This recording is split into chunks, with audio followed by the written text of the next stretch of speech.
തമ്പിക്കണ്ണന്താനം ചിത്രം ആ നേരം അല്പദൂരത്തിലൂടെ സിനിമാ ജീവിതം ആരംഭിച്ച സിദ്ദിഖ് അഭിനയ വഴിയിൽ ഇന്ന് ഏറെ ദൂരം പിന്നിട്ടിരിക്കുന്നു.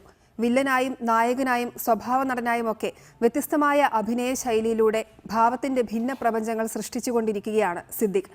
സിനിമാ പ്രവേശം ഓർത്തെടുത്ത് സിദ്ദിഖും തമ്പിക്കണ്ണന്താനവും ഈ ലക്കം നക്ഷത്രപ്പിറവിയിൽ. ഗാനലോക വീഥികളിൽ വേണൂതുമാട്ടിടയൻ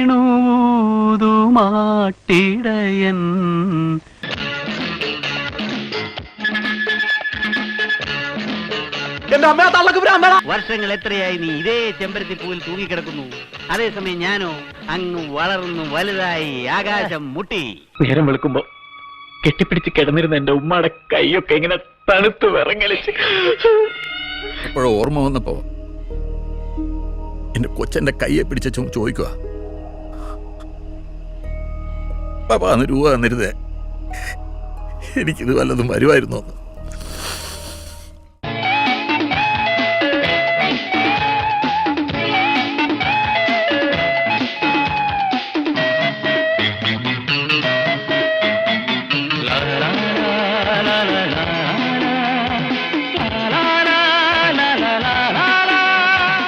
സൗദി അറേബ്യയിൽ ജോലി ചെയ്തിരുന്ന ഒരു കാലം, അന്നാണ് സിനിമയിലേക്കുള്ള ഒരു ക്ഷണം വരുന്നത്. വളരെ അവിചാരിതമായിട്ടാണ് ഒരു ദിവസം എൻ്റെ വീട്ടിൽ നിന്ന് എൻ്റെ ഉപ്പാടെ ഒരു കത്ത് വന്നതിൽ ഇങ്ങനെ എഴുതിയിരിക്കുന്നു, നിന്നെ സിനിമയിലേക്ക് ആവശ്യമുണ്ടെന്ന് പറഞ്ഞിട്ട് 2 പേര് വീട്ടിൽ വന്നിരുന്നു. അപ്പോൾ ഞങ്ങൾ പറഞ്ഞു നീ സൗദി അറേബ്യയിൽ ജോലി ചെയ്യണമെന്ന് പറഞ്ഞു. അവർ തിരിച്ചു പോയി. എന്നാലും അവരുടെ അഡ്രസ്സ് തന്നിട്ടുണ്ട്, അവരെ ഒന്ന് കോൺടാക്ട് ചെയ്യണമെന്ന് പറഞ്ഞിട്ട് ഒരു കത്ത് വരുന്നു. അപ്പോൾ അന്ന് അവിടെ ആഴ്ചയിൽ ഒരു കത്തൊക്കെയാണ് നമുക്ക് കിട്ടുക. ഒരു കത്ത് വരുമ്പോൾ നമ്മൾ അതിനൊരു മറുപടി അയക്കും. പിന്നെ ആ കത്ത് ഇവിടെ കിട്ടിയതിന് ശേഷം അപ്പോൾ അന്ന് ഒരാഴ്ചയൊക്കെ പിടിക്കും സൗദി അറേബ്യയിൽ നിന്നൊരു കത്ത് കേരളത്തിലെത്താനും കേരളത്തിൽ നിന്ന് തിരിച്ചൊരു കത്ത് വരാനും. അപ്പോൾ അതിലിങ്ങനെ എഴുതിയിട്ടുണ്ടായിരുന്നു തമ്പിക്കണ്ണന്താനം. അപ്പോൾ ഞാനിങ്ങനെ അദ്ദേഹത്തിന് എൻ്റെ ഒരു ഫോട്ടോയും വെച്ചിട്ടൊരു കത്ത് എഴുതി. ഒരുപാട് കാലമായിട്ട് എൻ്റെയും ആഗ്രഹമാണ് സിനിമയിൽ അഭിനയിക്കണമെന്നുള്ളത്. പക്ഷെ അതിനിങ്ങനെ അവിചാരിതമായിട്ട് സാർ വന്ന് എന്നെ ക്ഷണിച്ചതിൽ ഒരുപാട് സന്തോഷം. വേറെ അങ്ങനെ അഭിനയിച്ച് പരിചയമൊന്നുമില്ല, ആഗ്രഹം മാത്രമേ ഉള്ളൂ കൈമുതലായിട്ട്. വേറെ എക്സ്പീരിയൻസോ വേറൊന്നുമില്ല. ഒരു ഫോട്ടോ അയക്കുന്നു എന്ന് പറഞ്ഞിട്ട് ഞാൻ ഫോട്ടോ അയച്ചു കൊടുത്തു. വിദേശത്ത് ജോലി ചെയ്തുകൊണ്ടിരുന്ന സിദ്ദിഖല്ല, വിദേശത്തേക്ക് ഓടിപ്പോയ സിദ്ദിഖ്, അങ്ങനെ വേണം പറയാൻ. അപ്പം ആ നേരം അല്പദൂരം എന്ന് പറഞ്ഞിട്ട് ഒരു സിനിമ 1985 അത് താഹ എൻ്റെ അസിസ്റ്റൻ്റാണ്. എൻ്റെ കഥയ്ക്ക് കമലാണ് അതിനകത്ത് സ്ക്രിപ്റ്റ് എഴുതുന്നത്. അപ്പം അന്നും ഈ പുതിയ പുതിയ ആളുകളെ കൊണ്ടുവരുന്നതിലുള്ള ഒരു താല്പര്യം എനിക്കുണ്ടായിരുന്നു. അപ്പോൾ ഒരു വേഷത്തിന് വേണ്ടിയിട്ട് ഒരാൾ എന്നിങ്ങനെ അന്വേഷിച്ചപ്പോൾ ഒരാൾ എൻ്റെ അടുത്ത് പറഞ്ഞു, ആലുവ കോളേജിൽ റഹ്മാനെ പോലെ, അന്ന് റഹ്മാനാണ് പിള്ളേരുടെ ഇടയിലെ സ്റ്റൈല്, റഹ്മാനെ പോലെ ഒരു ചെറുപ്പക്കാരനുണ്ട്, അറിയണമല്ലോ എന്ന് കണ്ട് ഞങ്ങൾ 3 പേരും കൂടെ, കമലും ഞാനും താഴെയും കൂടെ ആലുവ കോളേജിൽ ചെന്നു. ആലുവ കോളേജ് ചെന്നപ്പോൾ പറഞ്ഞു അങ്ങനെ ഇവിടുന്ന് പോയിട്ട് 1-2 വർഷമായി എന്ന് പറഞ്ഞു. എന്നാൽ പിന്നെ തിരിച്ച് പോരാൻ എന്നും പറഞ്ഞിരുന്നപ്പോൾ എടവനക്കാടെന്ന് പറഞ്ഞ സ്ഥലത്താണ് ഞങ്ങളുടെ വീട്. പറഞ്ഞപ്പോൾ ഞാൻ ആലുവയിൽ നിന്ന് ഞാൻ വിചാരിച്ചു എന്നാൽ പിന്നെ എടവനക്കാട് വന്നു പോയിട്ട് വരാമെന്ന് പറഞ്ഞ് ഞങ്ങൾ 3 പേരും കൂടെ ഞാൻ തന്നെ ഡ്രൈവ് ചെയ്ത് എടവനക്കാട് ചെയ്തു. അപ്പോൾ വാപ്പ ഇരുന്ന കസേരയിൽ എഴുന്നേറ്റ് ഞങ്ങളുടെ അടുത്ത് വളരെ മര്യാദയ്ക്ക് പറഞ്ഞു, ദൈവത്തെ ഓർത്ത് അവനെ വിളിക്കരുത്. ഞങ്ങൾ വളരെ പാടുപെട്ട് അവരെ ഇവിടുന്ന് ദുബായിക്ക് കടത്തിയിരിക്കുകയാണ്.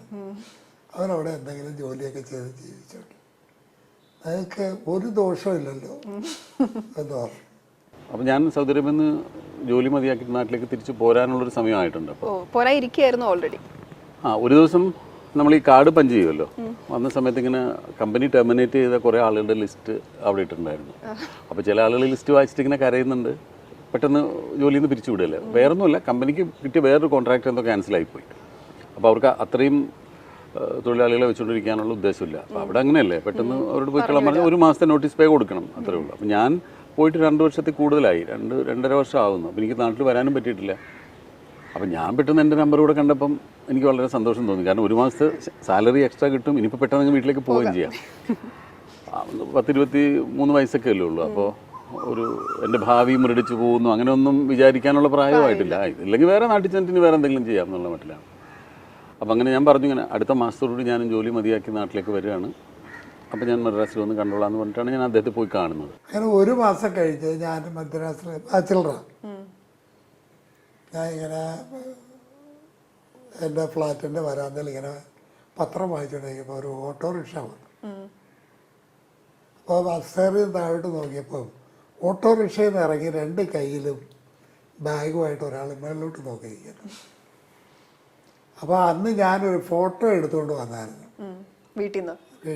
അപ്പം അയാളെ പോലെ തന്നെ ഉണ്ടല്ലോ എന്ന് പറയുന്നു. ഇയാൾ കയറി വരുന്നു, ബെല്ലടിക്കുന്നു, ഞാൻ കഥ തുറക്കുന്നു, ബാഗ് അവിടെ വയ്ക്കുന്നു, ഗ്ലാസ് വെള്ളം എടുത്ത് കുടിക്കുന്നു എന്ന് കണ്ടു കഴിഞ്ഞാൽ പുള്ളിക്കാരൻ അവിടെയാണ് താമസിക്കുന്നതെന്ന് തോന്നും. അപ്പം ഞാൻ ഒരു ബാച്ചിലർ. അങ്ങനെ ആ നിപ്പം അവിടെ കണ്ട് 1 മാസമോ മറ്റോ എൻ്റെ അവിടെ നിന്ന് താമസിച്ചു. അപ്പോൾ ഒരു പെട്ടെന്ന് സിങ്കായി. ആദ്യമായിട്ടൊരു സിനിമയിലൊരു ചാൻസ് തരുന്ന ഒരാളെ പോലെയല്ല ഫസ്റ്റ് മീറ്റിങ്ങിൽ പോലും അദ്ദേഹം എന്നെ ഡീൽ ചെയ്തിട്ടുള്ളത്. അദ്ദേഹം ഒരു ആദ്യത്തെ മീറ്റിംഗ് കൊണ്ട് തന്നെ എൻ്റെ ഒരു സുഹൃത്തിനെ പോലെയാണ് എന്നെ. ഞാനുമായിട്ട് പ്രായത്തിൻ്റെ വ്യത്യാസം ഉണ്ടെങ്കിൽ പോലും ഞാൻ തമ്പിച്ചാൻ എന്നാണ് വിളിക്കുന്നത്. ഞാൻ അദ്ദേഹത്തിൻ്റെ ഫ്ലാറ്റിൽ ചെന്നു. അന്ന് അവിടെ തന്നെ വൈകുന്നേരം വരെ ഞാൻ അദ്ദേഹത്തോടൊപ്പം ഉണ്ടായിരുന്നു. എന്നോട് സിനിമയെപ്പറ്റി ഒരുപാട് കാര്യങ്ങൾ പറഞ്ഞു. ഞാനും സിനിമയെപ്പറ്റി ഒരുപാട് കാര്യങ്ങളൊക്കെ ഇങ്ങനെ സംസാരിച്ചു. അപ്പോൾ എൻ്റെ അടുത്ത് പറഞ്ഞു, ഒരു വില്ലൻ റോളിനാണ് ഇങ്ങനെ സെലക്ട് ചെയ്യാൻ ഉദ്ദേശിച്ചിരുന്നത്. പക്ഷേ നാട്ടിലില്ലാന്ന് പറഞ്ഞപ്പോൾ പിന്നെ ഞങ്ങൾക്ക് ഒരു റിസ്ക് എടുക്കാൻ ബുദ്ധിമുട്ടായി. പക്ഷേ അതിനകത്തൊരു ചെറിയ വേഷം തരാമെന്ന് പറഞ്ഞിട്ട് 2 സീനിൽ മാത്രം വരുന്ന ഒരു ചെറിയൊരു റോളാണ്. ആദ്യം വെച്ചത് ലാലുലക്സ് ചെയ്ത ആ കഥാപാത്രത്തിന് വേണ്ടിയിട്ടാണ് ഇവരെന്നെ അപ്രോച്ച് ചെയ്തത്. പക്ഷേ ഞാൻ സ്ഥലത്തില്ലാത്തതുകൊണ്ട് പിന്നെ ചെറിയൊരു വേഷം തന്നു, സിനിമയിലേക്ക് ഒരു എൻട്രി മാത്രം.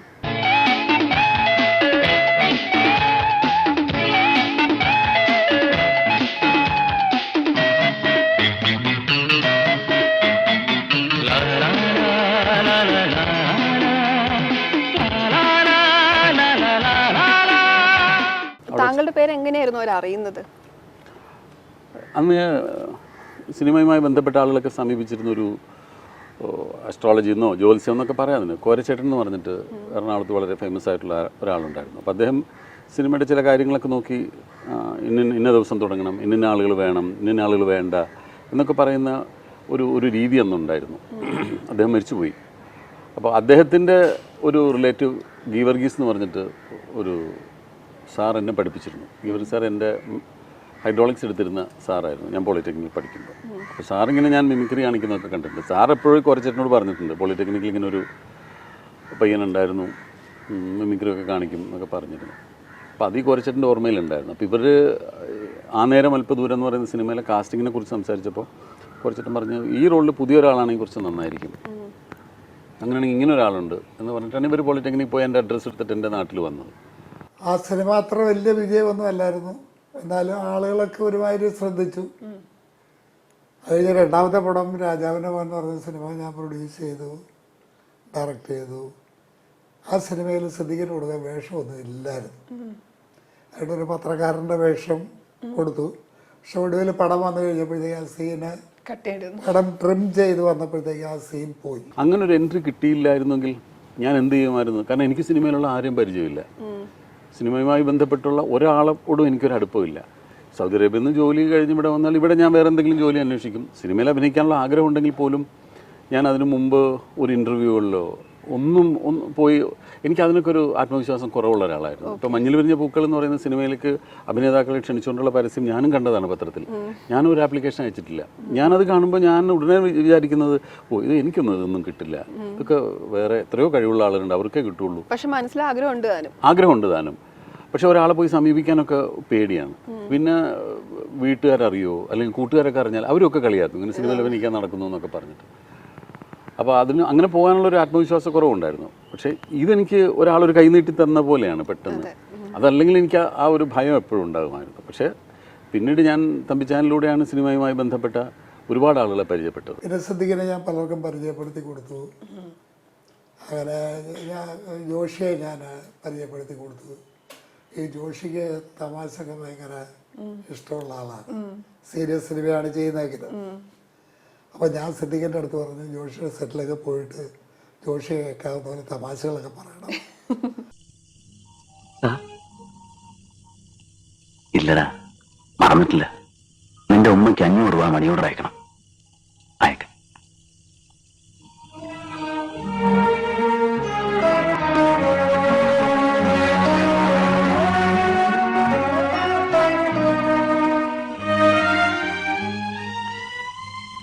ശരിക്കും പറഞ്ഞാൽ ഈ ആനേരം അല്പദൂരം എന്ന് പറയുന്ന സിനിമയിൽ തല കാണിച്ചു, ഞാനും മദ്രാസിൽ നിന്ന് തിരിച്ചു പോന്നു. അപ്പോൾ എനിക്കതൊരു വളരെ ബുദ്ധിമുട്ടുള്ളൊരു കാര്യമായിട്ടാണ് തോന്നിയത്. മദ്രാസിൽ പോവുക, അവിടെ ഇങ്ങനെ താമസിക്കുക, അവിടെ പോയി നിൽക്കുക, ഇങ്ങനെ അതൊക്കെ പിന്നെ അഭിനയിക്കുമ്പോഴും അതിനകത്തൊരു ഞാൻ നന്നായിട്ട് അഭിനയിക്കുന്നു എന്നൊന്നും തോന്നിയില്ല. വളരെ ബുദ്ധിമുട്ടുള്ളൊരു ജോലിയാണെന്നുള്ള മട്ടിലാണ് തിരിച്ചു പോകുന്നത്. പിന്നീട് ഒരിക്കൽ ഞാൻ എറണാകുളത്ത് വെച്ച് തമ്പിച്ചാൻ റെയിൽവേ സ്റ്റേഷനിൽ വെച്ച് കണ്ടു. അപ്പോൾ എവിടെയാണ് അപ്പം എൻ്റെ അടുത്ത് പറഞ്ഞിങ്ങനെ എറണാകുളത്ത് ഒരു സ്ഥലത്ത് താമസിക്കുന്നുണ്ട്, അവിടെ വന്നാൽ കാണാം എന്ന് പറഞ്ഞു. അതും അദ്ദേഹം ഒരു സുഹൃത്തിനോട് പറയുന്ന പോലെയാണ്, അല്ലാതെ അവിടെ വാ ഞാനൊരു അവസരം തരാൻ നോക്കട്ടെ അങ്ങനെയൊന്നും എന്നെ അവിടെ ഒരിക്കലും ഡീൽ ചെയ്തിട്ടില്ല. എന്നെ എന്നും ഒപ്പം ഇരുത്തുകയും ഒപ്പം താമസിപ്പിക്കും. ഇപ്പോൾ രാജാവിൻ്റെ മകൻ്റെ ഷൂട്ടിംഗ് നടക്കുന്ന സമയത്ത് ഞാനില്ല പടത്തിൽ, എങ്കിൽ പോലും ഞാനൊരു ലൊക്കേഷനിൽ കാണാൻ ചെന്നപ്പോൾ ഇന്ന് പോകണ്ട എന്നുകൊണ്ട് ഞാൻ അന്ന് അദ്ദേഹത്തിനോടൊപ്പം അദ്ദേഹത്തിൻ്റെ റൂമിൽ തന്നെയാണ് താമസിച്ചതൊക്കെ. അവിടെ വെച്ചാണ് ഞാൻ മോഹൻലാലിനെ കാണുന്നതൊക്കെ. അപ്പോൾ അങ്ങനെ വളരെ അടുപ്പം എന്നോട് എപ്പോഴും കാണിക്കുമായിരുന്നു.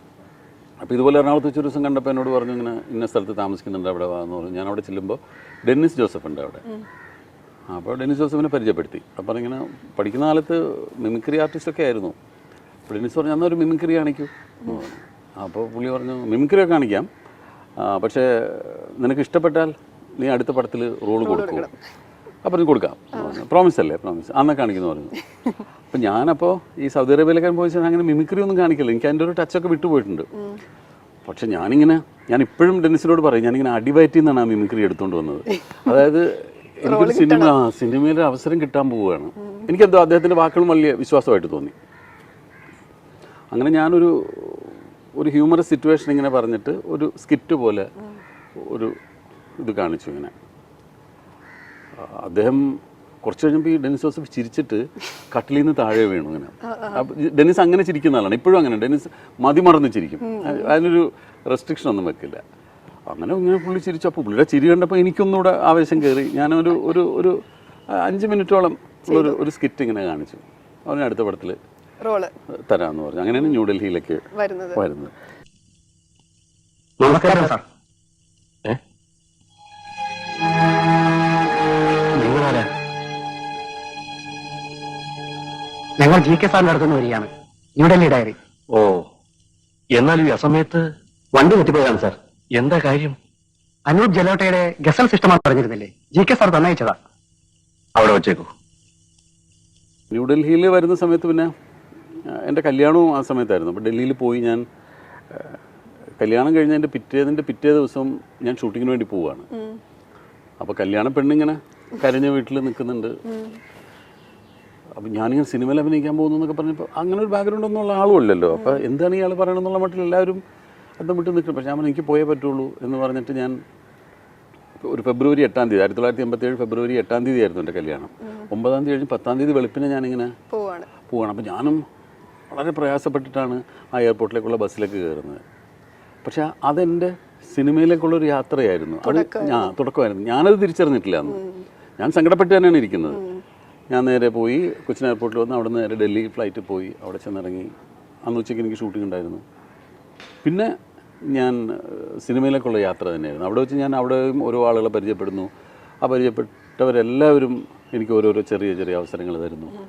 പിന്നെ എനിക്കങ്ങനെ ഒരു എന്താ പറയുക, സിനിമ അല്ലാതെ വേറൊരു മാർഗത്തിലേക്ക് ഞാൻ തിരിഞ്ഞു നോക്കിയിട്ടില്ല. സിനിമയുടെ പുറകെ അവസ്ഥയും വന്നിട്ടില്ല. പിന്നെ കൈനിറയ സിനിമകൾ കിട്ടി തുടങ്ങി അല്ലേ? പിന്നെ ചെറിയ വേഷങ്ങളായിരുന്നു. ന്യൂഡൽഹി കഴിഞ്ഞതിന് ശേഷം പിന്നെ ഒരു ത്രൂ ഔട്ട് റോൾ കിട്ടുന്നത് തമ്പികണ്ണദാനത്തിന് തന്നെ ജന്മാന്തരം എന്ന് പറയുന്ന സിനിമയാണ്. അത് എൻ്റെ വീടിൻ്റെ പരിസരത്തൊക്കെ തന്നെയായിരുന്നു എൻ്റെ ഷൂട്ടിങ്ങൊക്കെ. അത് അതിനകത്തൊരു ഫുൾ ടൈം റോളും. അതിൽ 4 ചെറുപ്പക്കാരുടെ കഥയാണ്. അതിനകത്ത് വിനീത് ഉണ്ടായിരുന്നു, അശോകൻ ഉണ്ടായിരുന്നു, ഞാനുണ്ടായിരുന്നു, പിന്നെ അഗസ്റ്റിൻ എന്ന് പറഞ്ഞിട്ട് ഞങ്ങളുടെ വേറൊരു ഫ്രണ്ട് ഉണ്ടായിരുന്നു. അപ്പോൾ ഞങ്ങൾ 4 പേരുള്ള കഥയാണ്. ആ സിനിമ ഇറങ്ങിയപ്പോൾ ഞാൻ പെട്ടെന്ന് ഒരുപാട് ശ്രദ്ധിക്കപ്പെട്ടു. അതിനകത്ത് ഈ ഒരു വാപ്പയാണോ വാപ്പ എന്നൊക്കെ പറഞ്ഞ ഡയലോഗൊക്കെ ഒരുപാട് ശ്രദ്ധിക്കും. ജന്മാന്തരം എന്ന് പറഞ്ഞ സിനിമ വന്നപ്പോൾ സിദ്ദിഖിന് വേണ്ടിയിട്ട് ഞാനൊരു വേഷം എഴുതി. എന്ത് കാരണവശാലും ഇയാളെ സ്റ്റാർ ആക്കണം എന്ന് പറഞ്ഞു. ആ സിനിമ സക്സസ് ആയിരുന്നു. ബാലേന്ദ്ര മേനോൻ ആദ്യമായിട്ടൊരു ആക്ഷൻ വേഷത്തിൽ അഭിനയിച്ചു, പോലീസ് ഓഫീസറായിട്ട്. പിന്നെ രമേശൻ, ശോഭനയൊക്കെ. അന്ന് ഈ 4 ഫ്രണ്ട്സ് പിള്ളേരും അവരുടെ ഇടയിൽ വരുന്ന അങ്ങനത്തെ ഒരു കഥയുടെ ഒരു ആരംഭ കാലഘട്ടം എന്നൊക്കെ വേണമെങ്കിൽ അതിനെ പറയാം. അങ്ങനെ ഒരു മെയിൻ ഹീറോ ഇല്ലാതെ. അപ്പോൾ അതിനുശേഷം പിന്നീട് ഞാൻ പോയി കാണാൻ തുടങ്ങി. ഇപ്പോൾ തമ്പിച്ചാൻ പരിചയപ്പെടുത്തിയതല്ലാത്ത, അല്ലെങ്കിൽ ഡെന്നിസ് ജോസഫ് പരിചയപ്പെടുത്തിയതല്ലാത്ത, അല്ലെങ്കിൽ ജോഷി സാറുമായിട്ട് ബന്ധപ്പെട്ടതല്ലാത്ത സിനിമകളിലും ഞാൻ പോയി PG വിശ്വംഭരനെയും ഒക്കെ നേരിട്ട് കാണും. അപ്പോഴേക്കൊരു ഇൻഹിബിഷൻ മാറി തുടങ്ങിയിരുന്നു അല്ലേ? മാറി തുടങ്ങി. എൻ്റെ വഴി ഇതാണെന്നുള്ളത് തീരുമാനിച്ചു ഞാൻ. എനിക്ക് അപ്പോഴും പക്ഷേ എനിക്കൊരു അഭിനയിക്കാനൊരു എവിടെയോ ഒരു കെട്ട് വിടുന്നുണ്ടായിരുന്നില്ല എൻ്റെ. എനിക്ക് തന്നെ അറിയാം, ഒരു ഇങ്ങനെയല്ലല്ലോ ഈ സംഭാഷണം പറയേണ്ടത്, ഞാൻ ഇങ്ങനെയല്ലല്ലോ നടക്കേണ്ടത്, ഞാൻ ചെയ്യണത് ശരിയാവുന്നില്ലല്ലോ എന്നൊരു തോന്നൽ എപ്പോഴും ഉണ്ടാകുമായിരുന്നു. അപ്പോൾ ഈ തമ്പികണ്ണദാനത്തിൻ്റെ അസോസിയേറ്റ് ആയിരുന്നു അന്ന് കമൽ. കമലിൻ്റെ പിന്നീടുള്ള സിനിമകളിലൊക്കെ എനിക്ക് ചെറിയ വേഷങ്ങൾ തന്നിട്ടുണ്ട്. പ്രാദേശിക വാർത്തകൾ എന്ന് പറയുന്ന സിനിമയിൽ അഭിനയിക്കുമ്പോൾ അപ്പോൾ ഞാൻ ജയറാമൊക്കെയായിട്ടൊക്കെ നല്ല അടുപ്പവും പരിചയമൊക്കെ ആയി, സൗഹൃദമായി, രഞ്ജിത്തുമായിട്ട് നല്ല ക്ലോസ് ആയി. അപ്പോൾ പ്രാദേശിക വാർത്തകൾ എന്ന് പറയുന്ന സിനിമയുടെ ഷൂട്ടിംഗ് തുടങ്ങുന്നതിന് ഒരാഴ്ച മുമ്പ് തന്നെ ഞാൻ കോഴിക്കോടൊക്കെ പോയി. അപ്പോൾ കമലുണ്ടായി, രഞ്ജിത്തുണ്ടായിരുന്നു, ഞാനും ഉണ്ടായിരുന്നു. ഞങ്ങളൊന്നിച്ചിരുന്ന് സിനിമയുടെ കഥയൊക്കെ പറഞ്ഞു. അപ്പോൾ ആ സിനിമയുടെ വൺലൈനൊക്കെ ഞാനാണ് ഒരു ബുക്കിൽ പകർത്തൊക്കെ എഴുതുന്നൊക്കെ. രഞ്ജിത്ത് പറഞ്ഞാലും ഞാൻ എഴുതും. അപ്പോൾ ഞങ്ങൾ ഇരുന്നിട്ട് ഇങ്ങനെ ഓരോ ഹ്യൂമറസ് സിറ്റുവേഷൻസ് ഒക്കെ ഉണ്ടാക്കും. അങ്ങനെ ആ സിനിമയുടെ ഷൂട്ടിംഗ് തുടങ്ങിയിട്ട് ആദ്യത്തെ ദിവസം ഷൂട്ട് ചെയ്യുമ്പോൾ ഞാൻ ജയറാമിനെ വന്നിങ്ങനെ തിയേറ്ററിൽ വന്ന് ചീത്ത വിളിക്കുന്ന ഒരു സീനാണ്.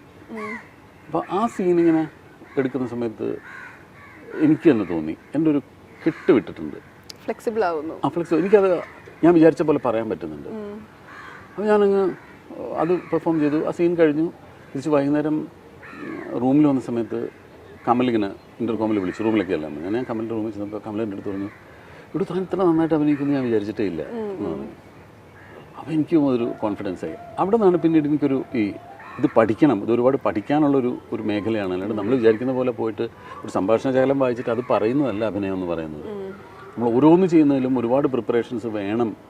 അല്ലെങ്കിൽ ഞാൻ അഭിനയിക്കാൻ തുടങ്ങിയിരിക്കുന്നു, ഇങ്ങനെയാണ് അഭിനയിക്കേണ്ടത് എന്ന് ഞാൻ തിരിച്ചറിയുന്നത് ആ ഒരു സിനിമയിലാണ്. എന്നെ പോലുള്ളവരൊക്കെ പറയാറുണ്ട് അതെങ്ങനെയോ വന്നു പോകുന്നതാണ്, എത്ര ഇങ്ങനെ ഈസിയായി അഭിനയിക്കുന്നു എന്ന് ചോദിക്കും. ഇപ്പോൾ താങ്കൾ പറഞ്ഞല്ലോ ആ സിനിമയിൽ അങ്ങനെ തോന്നിയത്, അത് സ്വയം പരുവപ്പെടുത്തി എടുത്തതാണോ അല്ലെങ്കിൽ ഒരു നിമിഷം അങ്ങനെ വന്നു പോകുന്ന ഒരു സിദ്ധിയാണോ? അത് എന്താണ് തോന്നിയിട്ടുള്ളത്? എനിക്കും അതിനെപ്പറ്റി ഒരു കറക്റ്റായിട്ട് പറയാൻ ഒരുപക്ഷെ എനിക്ക് അറിഞ്ഞുകൂടാത്തതുകൊണ്ടായിരിക്കും. ഇന്നും ഞാനൊരു സിനിമയിൽ അഭിനയിക്കാൻ ചെല്ലുമ്പോൾ, ആദ്യമായിട്ട് ഒരു സിനിമയിൽ ചെന്ന് ജോയിൻ ചെയ്തു, ഒരു കഥാപാത്രം അതിനെപ്പറ്റി ഡയറക്ടർ പറഞ്ഞു തന്നു, സ്ക്രിപ്റ്റ് റൈറ്റർ അതിനെപ്പറ്റി പറയുന്നു, ആ സിറ്റുവേഷനെ പറ്റി പറഞ്ഞു തരുന്നു, നമ്മളത് നമ്മുടേതായ രീതിയിൽ ഇൻ്റർപ്രറ്റ് ചെയ്യുന്നു, എന്നിട്ട് നമ്മൾ ചിലപ്പോൾ ആ സീൻ അന്ന് അഭിനയിക്കുന്നു.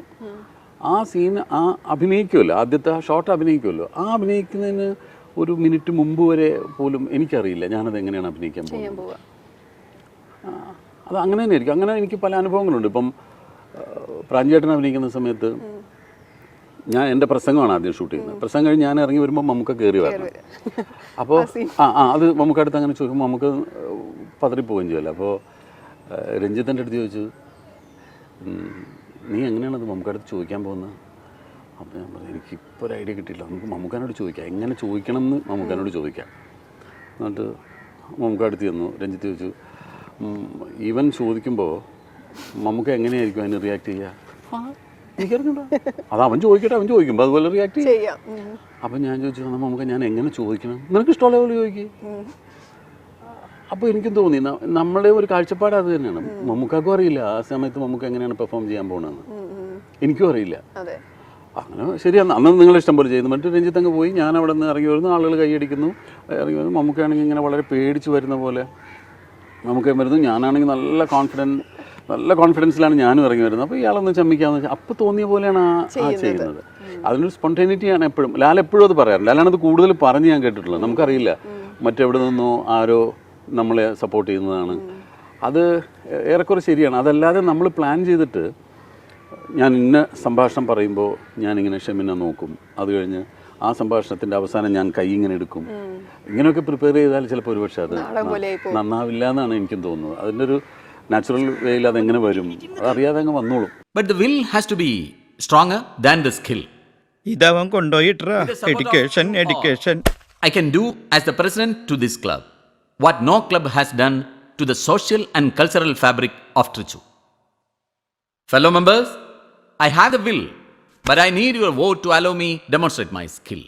I have here with me my fellow competitor, my classmate, my friend, Mr. C. Francis.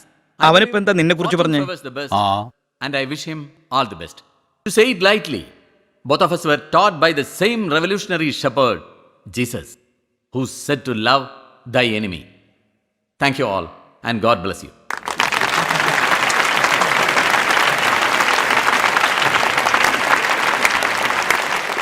അടുത്ത കാൻഡിഡേറ്റ് ശ്രീ CE ഫ്രാൻസിസ്. എനിക്ക് പേര് വിളിച്ചട ചെല്ല് ചെല്ലാം ചെല്ല്. കലക്കിട്ട് വാങ്ങി.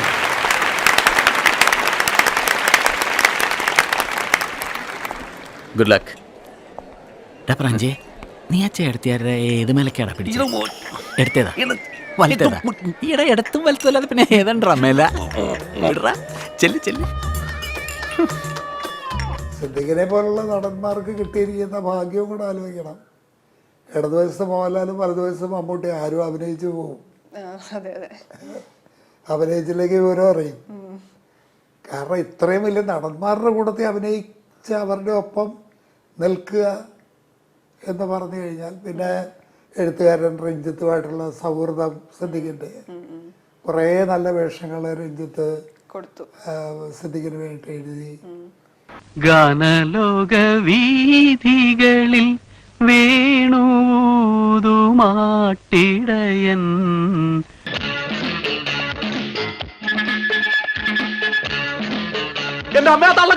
വർഷങ്ങൾ എത്രയായി നീ ഇതേ ചെമ്പരത്തി പൂവിൽ തൂങ്ങിക്കിടക്കുന്നു.